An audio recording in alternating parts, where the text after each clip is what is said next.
අඩේ මොකද්ද බං ඒ උනේ? අනේ මන් දන්නේ නැහැ බං. කොහො බං අරු ඌ කොහෙටද ගියේ? ඌ පණ කඩාගෙන අනිත් පැත්තට දිව්වා බං. වෙලාවට උඹලා ගෙදර ළඟ තිබ්බේ. නැත්තම් අපි දෙන්නත් ඉවරටම ඉවරයි. ඒ වුණාට මෙතන මොකක් හරි දෙයක් තියෙනවා බං. ඒ කිව්වේ? මං ඊයේත් උඹට කිව්වේ අර බල්ලත් මැරුණනේ. මතකනේ අඹ ගහෙන් ගෙඩියකුත් එකපාරම වැටුනේ. දැන් ඔබ මොකද්ද කියන්නේ කියපන්කෝ. ඒ ඔක්කොම උනේ බං උඹ ඔය කෝට්ට අතේ තියාගෙන හිටපු වෙලාවල් වලනේ. ඉතින් බං මට නම් හිතෙන්නේ ඔය කෝට්ටේ මොකක් හරි බලයක් තියෙනවා ඇති කියලා බං. මේකේ? ඔව් බං. මේ ඕක පොඩ්ඩක් මෙහෙට දීපන්කෝ. උඹ දැන් මොකද කරන්න හදන්නේ? මේක කඩලා විසි කරලා දාමු බං. නැත්තම් අපිට මොන කරදර වලට මූණ දෙන්න වෙයිද දන්නේ නෑනේ. අඩේ එපා යකෝ. අඩේ උක්කුම්. මොකද බං මේ බය වෙලා වගේ? පිටිපස්ස බලපංකෝ. මොකද්ද උඹලා ඔය කරන්න යන්නේ? උඹලා ලෑස්ති මගේ වාසස්ථානේ කඩන්නද බොල? අපි මොකුත් කළේ නෑනේ. නැත්තේ මොකද? එහෙනම් ඔය කෝට්ට කඩන්න යන්නේ? අඩේ ඕක නවත්තපන් යකෝ. ඔය කෝට්ට තමයි මගේ නිවහන. උඹලා ඔය කෝට්ට කැඩුවොත් උඹලට මුළු ජීවිත කාලෙම වන්දි ගෙවන්න වෙයි. අනේ අපි හිතලා එහෙම දෙයක් කරන්න ගියේ නෑ. මේ කෝට්ට නිසා අපිට ගොඩක් කරදර වුණා. ඒකයි අපි එහෙම කරන්න හැදුවේ. ඔය කෝට්ට ගොඩක් බලවත් කෝට්ටක්. ඕකෙන් උඹලට ඕනි දෙයක් කරන්න පුළුවන්. ඒ කිව්වේ උඹලා හිතන හැම දෙයක්ම ඉෂ්ට වෙනවා. හැබැයි හිතන දේවල් එහෙම වෙලා තියෙන්නේ හරියටම එක දවසයි. උඹලට හැමදාම මේ බලය තියාගන්න ඕනි නම් ඒකට මන්තරයක් තියෙනවා. ඒක කියලා හිතන්න ඕනි. මොකක්ද මේ මන්තරය? ඔය කෝට්ටේ ලියලා ඇති. කොහෙටද බං ඌ ගියේ? අනේ මන් දන්නේ නෑ බං. මං ඔබට කිව්වනේ මේ කෝට්ටේ මොකක් හරි එකක් තියෙනවා කියලා. අම්මෝ ඉඳා මේක තෝම තියාගනින්. හැබැයි ඒකත් මරු නේ බං. අපිට ඕනි දේවල් කරන්න පුළුවන්නේ. කරන්න නම් පුළුවන්. හැබැයි පරිස්සමෙන් තමයි කරන්න වෙන්නේ. අපි හරියට මේ කෝට්ට ගැන දන්නේ නෑනේ. ඒ වුණාට බං අපිට හිතන දේ කරන්න පුළුවන්නේ. උඹට හිතන දේවල් වුණොත් එහෙම අපිට මේ ගමේ ඉන්න වෙන්නේත් නෑ. මේ උඹට කොහොමත් අද මෙහෙ තමයි ඉන්න වෙන්නේ. ඒ මොකද බං? ඇයි යකෝ අර භූතයා කිව්වේ උඹ හිතන දේවල් ඒ විදියටම තියෙන්නේ එක දවසයි කියලා. ඉතින් යකෝ අර ලොකුන කුඹියා පොඩි වෙන්නේ හෙටනේ. එතකන් උඹට මෙහෙට වෙලා ඉන්න වෙනවා. මේ තියෙන්නේ මොකද්ද බං?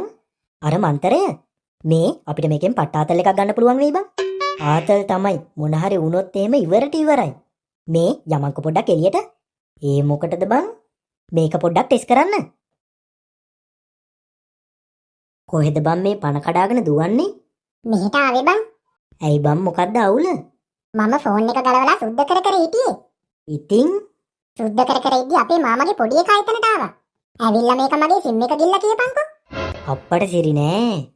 ඔව් බං. ඊට පස්සේ ගිල්ලට පස්සේ ටිකක් වෙලා යනකම් කොල්ලා අපි එක්ක හොඳට කතා කරා. දැන් ඌට කතා කරන්න බෑ. ඉතින් ඔබ මොකටද මෙහෙ දුවන් ආවේ? මේ මට බයික් එක පොඩ්ඩක් දීපන්කෝ ඉස්පිතාලෙට ගිහින් එන්න. ඕකට ඉස්පිරිතාලේ යන්න ඕනේ නෑ බං. එහෙනම් උඹ ඉක්මනට ගිහිල්ලා සිම් එකට රීලෝඩ් එකක් දාපන්. ඒ මොකද? ඌට කතා කරන්න බැරි සිම් එකේ සල්ලි ඉවර වෙලා හින්දාද දන්නේ නෑනේ. අබ්බේ ඔව් නේ බං. කොහෙද උඹ යන්නේ? රීලෝඩ් එකක් දාන්නෝ. තෝ කොරොත් කරන්නේ ඔය වගේ ගොම්බූරු වැඩක් තමයි. දැන් අරක ගොනා වගේ රීලෝඩ් එකක් දායි. ආතල් එකට කිව්වේ බං. උඹගේ ඔය ආතල් නිසා කවදා හරි උඹටයි මටයි දෙන්නටම වැලිකට තමයි යන්න වෙන්නේ. හරි බං අපි මේක ටෙස්ට් කරලා බලමුද? මොකද්ද දැන් අපි කරන්නේ? කෝ අත දික් කරපන්කෝ. මේ කුප්ප වැඩ නම් කරන්න එපා හරි. නෑ බං පොඩ්ඩක් ඉඳපන්කෝ. අඩේ වැඩේ හරි ගියානේ බං. ඒකනේ මං උඹට කිව්වේ මොකුත් වෙන්නේ නෑ කියලා. මොකද්ද බං මේ පොත? මලිතිගේ ගණන් පොත බං. ඒකිගේ පොත මොකටද බං? යකෝ අපිට එදා දුන්න ගෙදර වැඩ ටික අපි කළේ නෑනේ. අපිට ඒවා තේරෙන්නෙත් නෑනේ. ඉතින් ඕකෙට ගණන් පුළුවන්නේ සුපිරියටම. ඉතින් බං අපිට මොකද? අපි ඔය ටික කොපි කරමු බං. අඩේ ඒකත් මරු හැබැයි. අපිට දැන් ආයේ ගුටි කන්න නැතුව පන්තියේ ආතල් එකේ ඉන්න පුළුවන්නේ. ඒකනේ මං උඹට කිව්වේ අපිට මේකෙන් පටාතල් එකක් ගන්න පුළුවන් කියලා. ඔක්කොම් ඇයි අම්මේ මෙහෙට වරින්. මොකද අම්මේ මේ බෙරියන් දෙන්නේ හැමදාම කෑ ගහනවා. උඹ කරන වැඩ නිසා තමයි කෑ ගහන්නේ. නැත්තම් මට පිස්සු යයි නිකන් උඹට කෑ ගහන්න. ඇයි අනේ දැන් කතා කරේ? බලපන් අර කාමරේ හැටි. හැම තැනම ඇඳුමුයි කෝප්පයි. ඵලයන් ගිහින් කාමරේ අස් කරපන්. ඒක මගේ කාමරේනේ. මට ඕන වෙලාවට මම අස් කරගන්නම්. අම්මට වැඩක් නෑනේ. උඹගේ කාමරේ වුණාට මේක මගේ ගෙදර. එහෙනම් ඉතින් අස් කරගන්න එකනේ ඇත්තේ. අඩේ උක්කුම් කියපන්. මල ගෙදර යන්නේ නැද්ද? කාගේද බං? බේකිරියේ බෝලේ මාමා මැරිලා බං. අඩේ සිරාවටම? ඔව් බං. ඊයේ රෑ නැති වෙලා තියෙන්නේ. එහෙනම් ඉතින් ආයේ නිකන් බනිස් එකක්වත් කන්න වෙන්නේ නෑනේ. ඒකනේ බං. පව් බං. බලපංකෝ අපි දෙන්න කොච්චර බලු වැඩ කරත් බේකිරියට ගියාම අපිට නිකන් බනිස් එකක් හරි දෙනවනේ. මේ එහෙනම් යමන්කෝ මල ගෙදර පැත්ත ගිහින් එන්න. යමන් ගිහින් එමු.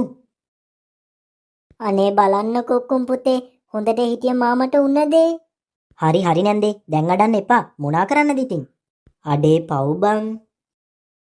මේක මැරිලා නැද්ද කොහෙද බං? මූ හොඳට කුණු වෙන්න ගහලා බුදිද කොහෙද? පිස්සුද බං? එහෙනම් හුස්ම ගන්න එපෙයි.